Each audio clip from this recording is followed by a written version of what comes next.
He didn't even look at her when he said the words. 40 looks different on some women, Elena. It's not your best decade.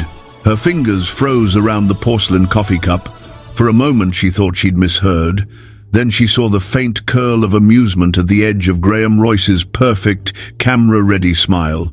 He said it casually, like a market forecast. She was 40 years old. He was 52, still lean, charismatic, and cruel in that effortless way men get when they believe money has made them untouchable. Hi, my beautiful family. Welcome to your own family channel of realities again. We are always delighted to have you here. Do well to like, share, subscribe and comment. I am with you, Mr. Reality, because your engagement would help to make this story go all over America, Europe, Africa and Asia to bless hearts. And this time around, as we go into this heartfelt story, may God always bless everyone with strength and grace to win over every ugly situation and humiliation. Amen. Now, the full story. Elena had spent 17 years at his side, from the cramped brownstone days when he was just another ambitious investment broker to the glass palaces and private jets that bore his name. She'd built the life with him, designed the homes, hosted the galas, smiled through every calculated photo op. And now, in the middle of their breakfast table overlooking the Manhattan skyline, he was discarding her like an obsolete model. "You're leaving me?" she asked quietly. He didn't even flinch. "I'm evolving, Elena. You know how this works. People change. You've always said you wanted me to be happy." Her throat closed. "There's someone else."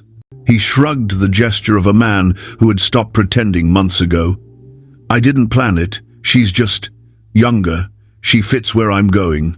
Her voice cracked. "She's half my age." "That's not fair," he said smoothly. "She's 28. Elena stared at him, unable to move. All she could hear was the hum of the city below and the sound of something inside her. Something she'd kept alive through every betrayal, every late-night meeting he'd excused, finally snapping. "You built everything with me," she whispered. "Every company, every deal, every connection. You used my family name when yours meant nothing. And now you say you've outgrown me?" Graham leaned back, calm as marble. "I'll make it easy for you. The lawyers have everything prepared. You'll be comfortable. You deserve that much." "Comfortable?" Her voice trembled between disbelief and fury. "You think I care about being comfortable?" His eyes softened, not from empathy, but from condescension. "You'll thank me one day, Elena. I'm giving you a graceful exit before things get embarrassing." The words burned into her chest like acid. "Embarrassing?" He glanced toward the terrace. "Let's not turn this into drama. You've still got grace, style. Don't lose that now." That was the moment she realized he'd rehearsed it. Every line, every gesture, even the faint sigh when she didn't immediately answer a performance for himself, for the world that adored him. And then he walked away, just like that. The door clicked shut behind him. For 2 days she didn't leave the penthouse. The tabloids hit before the papers were even signed. Royce splits from socialite wife rumored to wed model half her age. They used her picture, one from 2 years ago, laughing at a charity gala, frozen mid-smile beside him. The captions were cruel: aging beauty, former heiress, forgotten wife. She smashed her phone on the marble floor. Calls poured in, lawyers, journalists, false friends, offering sympathy disguised as curiosity. Elena said nothing. She barely slept. Every mirror felt like an accusation. She had given Graham her youth, her loyalty, her silence. She had covered his scandals, smoothed over his mistakes, even helped draft the speeches that made him the visionary the world admired. And now, she was a ghost haunting her own success story. 3 weeks later, the divorce was finalized. He got everything that mattered: the controlling shares, the penthouse, the brand image. She walked away with a fraction of what they'd built together, and even that felt tainted. The night it became official, she packed a single suitcase and left Manhattan. No chauffeur, no entourage, just her and the rain, catching a late flight to London. When the plane lifted off, she finally allowed herself to cry. silent, shaking, and endless. She thought it was the end. It wasn't. London was colder than she remembered. She stayed in a small hotel off Hyde Park, the kind of place no one from her old world would ever think to look. Days blurred. She walked for hours, ate little. The fog suited her mood, soft, grey, shapeless. On the 5th day, the letter arrived. It was delivered by hand, sealed in heavy cream paper with a gold insignia she hadn't seen in years. Hartley and Wainwright Legal Chambers. Her late uncle's firm. Elena frowned, turning it over. Her uncle Henry had passed away months earlier, a quiet death after a long illness. She'd attended the funeral alone, while Graham claimed urgent meetings. Inside the envelope was a simple message. Miss Hartley, we request your presence at our offices regarding the finalization of the late Mr. Henry Hartley's estate. The matter is of considerable importance. Jonathan Wainwright, executor. She almost didn't go. What could possibly matter now? Her uncle had been generous, but his estate was mostly philanthropic trusts and museums. Still, curiosity won. The law office smelled of cedar and old money. Mr. Wainwright, a kindly man with silver hair and sharp eyes, rose to greet her. Miss Hartley, he said warmly, thank you for coming. Your uncle spoke of you often. Elena managed a polite smile. I didn't expect there was anything left to discuss. He gestured toward a chair. On the contrary, your uncle made substantial revisions to his will 6 months before his passing. You, Miss Hartley, are the primary beneficiary. She blinked. Primary? Wainwright nodded and opened a folder. The Hartley Holdings portfolio, the trusts, the art assets, the offshore accounts, everything passes to you. Current valuation stands at approximately $612 million. For a moment she thought she'd misheard again, like the morning Graham told her she was too old. 600 million? She repeated faintly. 612, yes. Your uncle was quite specific. He wanted you to have unrestricted control. Elena sat back, the room spinning slightly. Her uncle had adored her as a child, but they drifted apart after she married Graham. She remembered his warning at the wedding. Men like Royce don't love partners, they love mirrors. And now, from the grave, he'd given her something more powerful than apology, a key to freedom. She swallowed hard. Why me? Wainwright smiled gently. He believed you'd know what to do with it. That night, back in her hotel room, Elena stood before the mirror for a long time. 40, divorced, discarded, and worth $600 million. For the first time in months, she smiled. Not the brittle smile the cameras had known, something quieter, sharper, the kind that hinted at plans forming in the dark. She opened her laptop, typed his name. Graham Royce. There he was, every headline, every smug interview. Photos with the young model already splashed across social media. Royce and Allegra seen in Paris. Billionaire's new muse. She studied them carefully. Every angle, every pose, every performance. Then she whispered, almost to herself, "You said I was too old. Let's see how young you feel when I'm done." She didn't sleep that night. The city outside her window blurred into a wash of headlights and drizzle, but Elena's mind was crystalline, sharper than it had been in years. The shock of betrayal had burned away something fragile in her. What remained was iron. She opened a bottle of hotel wine, sat cross-legged on the bed, and began to write. Not a diary, a plan. The first line, "I will never be humiliated again." The second, "He built his empire with my silence. I'll dismantle it with my name." By morning, she had pages. Notes, timelines, headlines, company maps. She traced every merger, every shell company she'd helped him establish during their marriage.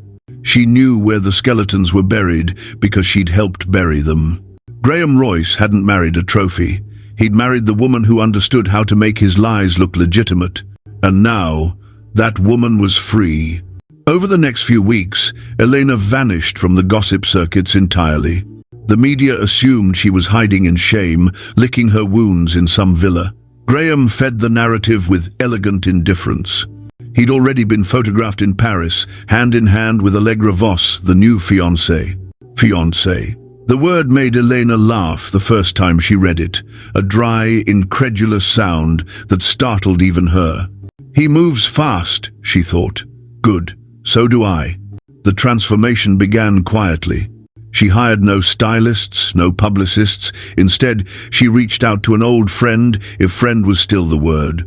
Sophia Moreau. They'd met 20 years ago at a charity gala in Paris. Sophia, then a rising name in fashion, Elena, the elegant new wife of an American financier. Over the years, Sophia had built an empire of her own, discreet, luxurious, and respected by the kind of people who never appeared in magazines. Elena sent her a simple message. I need to rebuild, not to hide, to be seen differently. Are you in Paris next week? The reply came within hours. Always. Come to the atelier, let's make you unforgettable. The atelier was tucked behind an unmarked courtyard in Le Marais, Paris. Inside, mirrors and silk shimmered under soft lights. Sophia appeared in a cloud of perfume and black linen, her eyes widening when she saw Elena. Mon Dieu, you look like a ghost, she whispered, then pulled her into an embrace. But ghosts can haunt the living. Sit, tell me everything. Elena told her not all, but enough. When she finished, Sophia leaned back, thoughtful. So, he threw you away for a child in sequins. Typical. And you want, what, exactly? Elena met her gaze. To ruin him, but not loudly, not immediately. I want him to see me rise higher than he ever imagined. I want every camera, every investor, every so-called friend to remember the woman he said was finished. Sophia smiled slowly. Now that is art. She poured 2 glasses of champagne. To resurrection. For the next 2 months, Paris became her forge. Sophia introduced her to stylists, financiers, old friends who owed quiet favors. She changed her wardrobe, no more pastels or polite luxury. Her new look was sharp, architectural, almost dangerous. Every morning, she trained running along the Seine, strength work, boxing with a private instructor. Her body remembered discipline. Her face, once drawn with grief, began to carry focus instead. She studied markets, tech startups, renewable energy ventures, industries Graham's empire had ignored. Every move was deliberate, every contact strategic. By late spring, the woman who looked back from the mirror was not the one Graham had left. She was colder, smarter, radiant, in a way that came from control, not approval. When her new identity was ready, she reappeared. Not as Elena Royce, the discarded wife, but as Elena Hartley, CEO of Hartley Global Initiatives, a private investment group headquartered in London and Paris. Backed quietly by her inheritance, she launched with calculated brilliance, a gala fundraiser for women-led startups and environmental ventures. The event invitation was elegant, understated, and strategically sent to every billionaire, investor, and socialite who'd once courted her husband, including him. The night of the gala, the Ritz shimmered with gold light and murmurs. Cameras flashed, journalists speculated. When Elena entered, the crowd stilled not from shock, but awe. She wore black silk cut like armor, diamonds like fire at her throat, and a composure that made even the photographers hesitate. For a moment, she felt every gaze, every whisper, and then she saw him, Graham Royce, across the room. He hadn't expected her. The flicker in his eyes, that brief, genuine shock, was worth more than any apology he'd never given. At his side, Allegra clung to his arm, dazzling and unsure, her youth glowing like a weapon she didn't yet know how to use. Elena didn't flinch. She smiled, calm, effortless, and moved toward him. "Graham," she said, her tone light as glass. "Elena." He masked his discomfort quickly. "You look different." "Better, you mean," she replied. A flicker of a smirk. "You always did know how to make an entrance." She tilted her head. "Old habits die hard." Allegra extended a hand, uncertain. "It's so lovely to meet you. Graham's told me." Elena interrupted gently. I'm sure he has. Her eyes flicked back to him. Congratulations. Engagement suits you. Let's hope it lasts longer than the last one. The silence was exquisite. Then she smiled sweetly and walked away, leaving his pride bleeding behind her heels. That night, the tabloids wrote about the gala. They called her the Phoenix Widow. Social media buzzed. Investors called. Within weeks, Hartley Global Initiatives was the name on everyone's lips, sophisticated, visionary, female-led. And quietly, beneath the surface, Elena began to buy. Minor stakes at first. Shell companies, suppliers, subsidiaries that fed into Graham's empire. She moved like a ghost through corporate corridors, invisible but everywhere. Every percentage point she gained was another thread pulled from the tapestry he'd built. By autumn, whispers reached him. Royce Holdings is being targeted, his CFO said in a tense board meeting. Unidentified capital flows are acquiring your secondary assets. Who? Graham demanded. The CFO hesitated. No one knows. The purchases trace back to European investors, female-led consortiums, sustainability fronts. Graham frowned. Find them. I don't like shadows. He had no idea the shadow had his last name once. Meanwhile, Elena's days grew sharper, faster. She traveled between London, Zurich, and Milan, weaving her network with surgical precision. But even vengeance needed balance. Some nights, when the adrenaline faded, she found herself alone, staring out over the city lights, wondering if revenge could ever fill the space love once occupied. Then she'd remember his voice. You're too old, Elena. And her resolve would ignite again. One evening in Milan, as she left a private investor dinner, a voice called out behind her. Miss Hartley? She turned. A man in his 30s, tall, composed, with an accent she couldn't quite place. His suit was expensive, but not loud. I'm Nicholas Devereux, he said, offering a hand. We share mutual investors. I've been following your work. You're impressive. Elena shook his hand, cautious. Impressive is dangerous praise in my world. He smiled faintly. Danger suits you. For a moment something unfamiliar stirred interest, maybe, or warning. Nicholas wasn't from her past. He didn't flinch when he looked at her name. And somehow, that made him even more intriguing. That night, she wrote another line in her notebook. To destroy him completely, I must become someone even he would envy. 2 months later, the name Hartley Global was everywhere. News anchors called it the dark horse of European investment. Analysts debated who really sat behind its meteoric rise. Only a few insiders knew the truth, and none of them dared speak it. Elena Hartley had become a myth, and myths were untouchable. Nicolas Devereux kept showing up. At first it was coincidence, same conferences, same investor luncheons. Then it became intention. He was sharp, discreet, and had a talent for finding opportunity where others saw risk. Elena found herself relying on his insight. Against her better judgment, she started to trust him. One evening in Zurich, after a board dinner, he walked her to her car. The streetlights shimmered against wet cobblestone. You don't talk about your past, he said quietly. She met his gaze. You don't ask. I'd like to. She smiled faintly. Curiosity's dangerous in business. I'm not asking as a businessman. Something in her chest tightened. Then don't ask at all.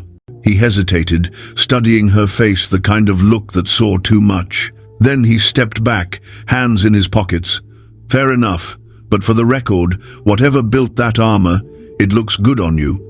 She watched him leave, her reflection wavering in a rain-slick window. For a moment, she almost forgot why she'd sworn off connection. Almost. Weeks later, Nicholas joined her in Geneva for a high-level acquisition meeting. Their target, Royce Holdings' European logistics subsidiary, a crucial piece of Graham's distribution network. Elena's voice was calm during negotiations, but inside, her pulse hammered. If she could take this piece, it would choke one of Graham's key pipelines, quietly, legally, without him realizing who was behind it. The deal closed at midnight. Hartley Global acquired the company through an intermediary. By dawn, Graham's boardroom was in chaos. "Who authorized this?" he demanded. His CFO's face was pale. "It was an open acquisition. They moved fast. The paperwork is immaculate." "Find out who they are." "We tried. The ownership's hidden behind a London trust. All roads lead to Hartley Global Initiatives." The name hit him like static. "Hartley?" The CFO nodded. "Yes, sir, but that group's led by Elena Hartley." Graham finished, his voice low. Silence filled the room. He dismissed the board with a wave. When the door shut, he stood by the window, staring out at the city skyline that once made him feel invincible. He hadn't heard that name in months. And now, it was everywhere. In London, Elena read the reports over coffee. Graham's press team was scrambling to spin the loss. Investors whispered about Royce instability. She smiled, slow and deliberate. The first strike had landed. But vengeance wasn't a sprint, it was a symphony, and she'd only played the opening note. Nicholas arrived mid-morning, holding a folder. "You've started something big," he said. "Royce is rattled." "Good," she said simply. He studied her. "What did he do to you?" Elena didn't answer. After a long silence, he said softly, "Whoever he was, I think he's about to meet someone he doesn't deserve." She looked up, almost smiling. "That's the point." In Paris, rumors multiplied. Was Hartley Global preparing a takeover? Who was this elegant private woman turning markets upside down? Elena let them wonder. She declined interviews, ignored photo ops. Mystery was her weapon now. But privately, she prepared her next move. The Royce Foundation Gala in London, Graham's annual charity showpiece, the event that had once been hers to host. The invitation arrived, embossed and smug. "Mr. and Miss Graham Royce cordially invite you." She almost laughed. "He still doesn't know when not to provoke me." She RSVP'd, yes. The night of the gala, London glittered. The ballroom glowed with chandeliers and pretense. Graham and Allegra stood center stage, the perfect picture of wealth and youth. Elena arrived late, unannounced. Every head turned. She wore white, deliberate, disarming. Diamonds traced her collarbone like frost. When Graham saw her, his smile faltered for half a heartbeat. Then he recovered, stepping forward with a charm he no longer controlled. "Elena, what an unexpected surprise." "Graham," she said, voice like silk over steel, "I couldn't resist supporting a cause so close to my heart." His jaw tightened. "You've been busy." "So have you. I read about your acquisition trouble. How unfortunate." A flash of irritation crossed his eyes. "Business is cyclical. We'll recover." "I'm sure you will," she said, sipping her champagne. "Some things just take longer with age." He froze. She smiled sweetly and walked away. The night unfolded like theater. Elena moved through the crowd effortlessly, investors, politicians, media. She laughed, charmed, deflected. Every gesture was deliberate. When she took the stage later to present a donation from Hartley Global, the cameras flashed wildly. "Tonight," she said into the microphone, "we celebrate not just generosity but resilience, because sometimes what's broken rebuilds stronger than ever." The audience applauded. Graham stood frozen at his table, Allegra's hand limp in his. He understood.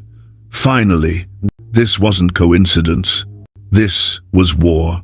After the event, Nicholas found her on the terrace, overlooking the Thames. "You handled that like a queen," he said softly. She exhaled, watching the river glitter below. "He thinks money makes him untouchable. He's about to learn that loss can be more powerful." Nicholas leaned against the railing beside her. "You're playing a dangerous game, Elena. I invented the rules." He smiled faintly. "Remind me never to be on your bad side." For the first time, she laughed, genuine, low, unguarded. The sound surprised them both. Later, back in her suite, she looked at her reflection again. There were lines of exhaustion around her eyes, but also something else, strength, purpose, beauty that had nothing to do with age. She traced her fingers along the edge of her mirror and whispered, "Too old, am I?" Her reflection smiled back, and it wasn't kind. Revenge had rhythm, and Elena Hartley had learned to conduct it. Every deal, every whisper in the financial corridors of London and Paris moved to her tempo now. She didn't rush, she orchestrated. 3 months had passed since the gala. Graham Royce's empire was showing cracks no public statement could hide.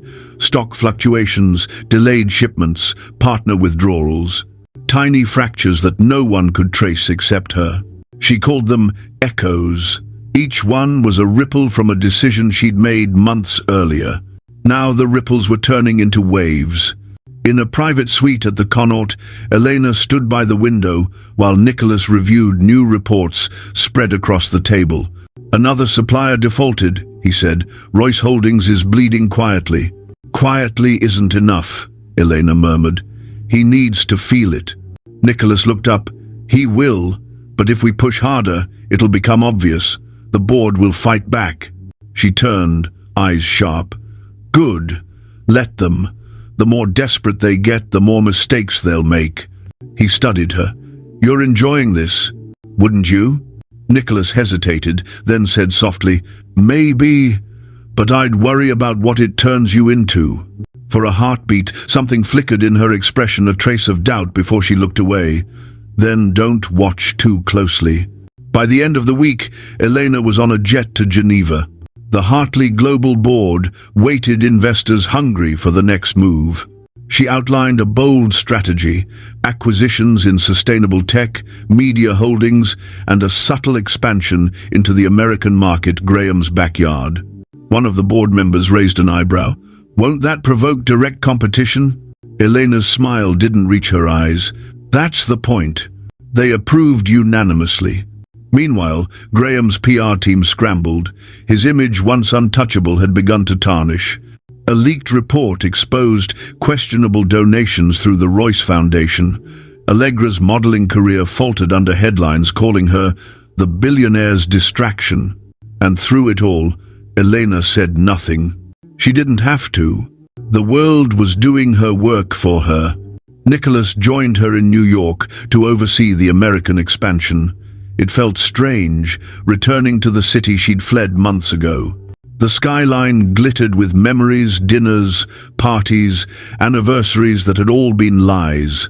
Standing at the window of her new Manhattan penthouse, she whispered, "It's like walking through the bones of a life I buried." Nicholas stood beside her, silent. Then he said, "Sometimes you have to dig up the past to burn it properly." She glanced at him. "That's poetic, Mr. Devereaux." "I'm serious," he said. "You're winning, Elena, but at what cost?" She turned away. "Ask me when he's lost everything." A week later, she attended a financial summit, one Graham was slated to headline. She hadn't planned to cross paths so soon, but fate had its own timing. The ballroom pulsed with wealth and ego, cameras, laughter, the constant clink of ambition. When Graham took the stage, the crowd hushed. He was still handsome, but older, thinner, his charm fraying at the edges. Elena watched from the shadows as he began his speech about vision and integrity. Halfway through, a journalist shouted a question. "Mr. Royce, how do you respond to rumors your company's losing international partners?" A flicker of panic crossed his features. He recovered quickly, too quickly, and deflected with rehearsed lines. Elena saw it, the telltale sign of a man cornered. She turned and walked out before the applause began. Outside, the air was sharp and cold. Nicholas was waiting by the car. "He saw you, didn't he?" She nodded. Let him wonder why. The next morning, Graham's assistant leaked photos of Elena leaving the event. The tabloids exploded. Royce's ex-wife returns as power player. Elena Hartley outsmarts ex in corporate war. Investors panicked. Stocks dipped again. Nicholas showed her the headlines over breakfast. "You wanted quiet warfare, now it's public." Elena sipped her coffee. "Good. Let the world know I'm not his footnote. But if this escalates, he'll strike back." She smiled faintly. "Then we'll give him something to strike at." That afternoon, she announced a new philanthropic partnership, Hartley Futures, a fund dedicated to women entrepreneurs. The launch event filled the same ballroom where Graham had humiliated her a year ago. Every flash of the cameras, every handshake was reclamation. A reporter asked, "Miss Hartley, is it true your initiative was inspired by personal experience?" Elena paused, just long enough for the room to lean in. Then, "Let's just say I learned that some men mistake love for ownership. I believe women build stronger when they build for themselves." The applause was thunderous. Across town, Graham watched the clip on mute, his jaw tight. Allegra hovered behind him, uncertain. He muted the screen before she could speak. Late that night, Elena stood on her balcony overlooking Central Park. The city shimmered below, restless, endless. Nicholas joined her, holding 2 glasses of wine. "You've changed everything in 6 months," he said quietly. "Royce Holdings, your name, your reputation. You've built an empire." She took the glass. "Empires fall faster than they rise. You're not afraid of that?" "I was, once." He hesitated. "And now?" She turned, the light catching the edge of her smile. "Now I'm the fall." Graham Royce had always believed the world was a chessboard and that he was the king. He didn't realize Elena had been rewriting the rules. When the first lawsuit hit his desk, he dismissed it as a nuisance. By the third, he began to feel the edges closing in. By the 5th, he stopped sleeping. The headlines no longer celebrated his genius. They questioned it. Insider trading, questionable partnerships, false philanthropy. Each accusation landed like a nail in a gilded coffin. Elena didn't gloat. She worked. While Graham's lawyers scrambled, she tightened the noose with surgical precision.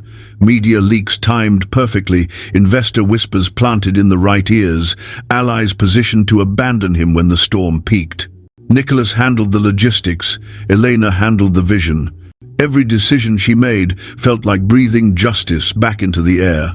One evening, as they reviewed the next phase, Nicholas asked, "Do you ever think about stopping?" Elena looked up from the screen. "Stopping means forgiving, and forgiving means forgetting. I'm not ready for either." He nodded slowly. "Then let's finish it." By spring, Royce Holdings was in free fall. Banks pulled credit lines, partners withdrew, the stock plummeted to half its former value. Graham tried to fight. He launched interviews, public apologies, denials, but the world smelled blood. Even Allegra began to slip away, her social media flooded with venom from once adoring fans. In the quiet hours, Graham stared at the empty side of his penthouse bed and wondered how everything had collapsed so quickly. He didn't realize the answer was sitting in a suite across town, calmly sipping tea. Elena watched the markets flicker like candlelight on her phone. Nicholas stood beside her. "He's selling assets. Desperation sale." "Buy them," she said simply. "All of them. You want to own what he's losing." She turned toward him, eyes like steel. "I want to own him." And she did. Piece by piece, building by building, company by company. Graham Royce's empire slid quietly into her hands through shell corporations and silent partners. He never saw the signatures. He just watched his legacy disappear. The final blow came on a rainy Tuesday morning. Graham arrived at his office to find a new name on the lobby wall, Hartley Royce Group. He froze. The receptionist avoided his eyes. Security escorted him upstairs, where his board waited. At the head of the table sat Elena. "Good morning, Graham," she said, voice smooth as glass. "We're here to finalize the transition." He stared at her. "Transition? You can't." "I can," she interrupted. "You signed the merger yourself last quarter. You just didn't read who the silent partner was." The realization hit him like a body blow. "You," his voice cracked, "you did this." Elena smiled, not cruelly, but with the calm of inevitability. "You taught me everything I needed to know." The boardroom was silent except for the rain tapping the glass. For the first time in his life, Graham Royce had no words. Elena rose, gathering her files. You once said I was too old to keep up. Turns out I was just getting started." She walked past him and didn't look back. Outside, reporters swarmed the building, cameras flashed. Questions flew like arrows. "Miss Hartley, did you orchestrate the takeover? Is it true Royce Holdings no longer exists?" Elena paused at the car door, turned to the crowd, and said one sentence that would replay across every network for weeks. "Revenge isn't about destruction, it's about reclamation." Then she slipped into the car, and the door closed on the noise. Back at her penthouse, Nicholas poured champagne. "To the end of an era," he said. Elena lifted her glass, eyes reflecting the city lights. "No, to the beginning of mine." They drank. For a moment, the world was quiet again, finally still enough for her to breathe. Nicholas watched her over the rim of his glass. "What now?"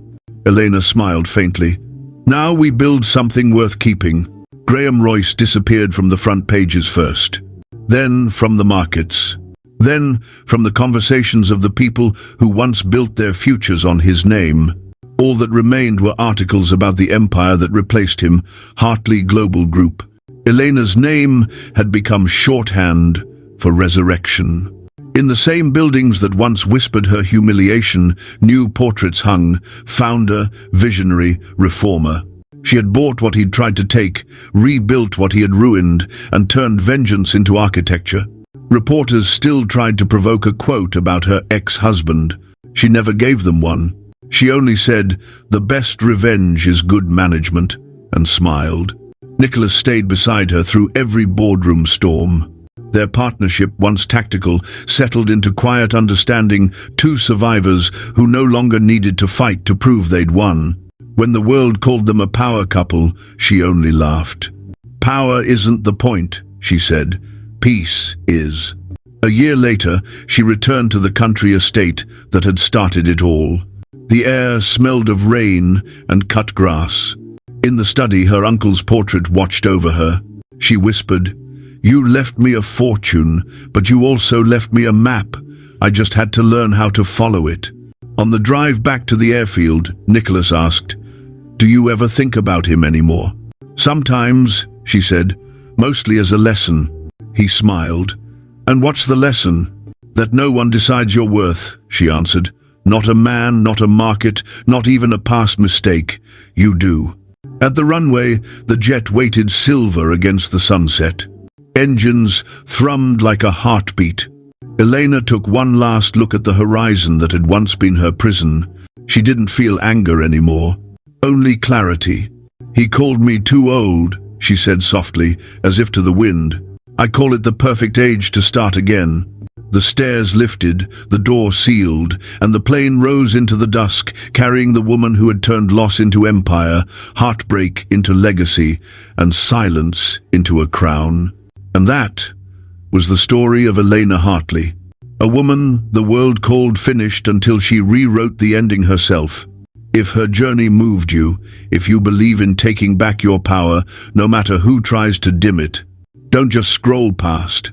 Hit subscribe to Mr. Reality Stories, where every week we bring you real feeling tales of loss, revenge, and redemption that remind us what we're all capable of. Leave a comment, share it with someone who needs to hear it. And remember, sometimes the best way to win is simply to begin again. This is Mr. Reality Stories, where every ending is just the start of another story.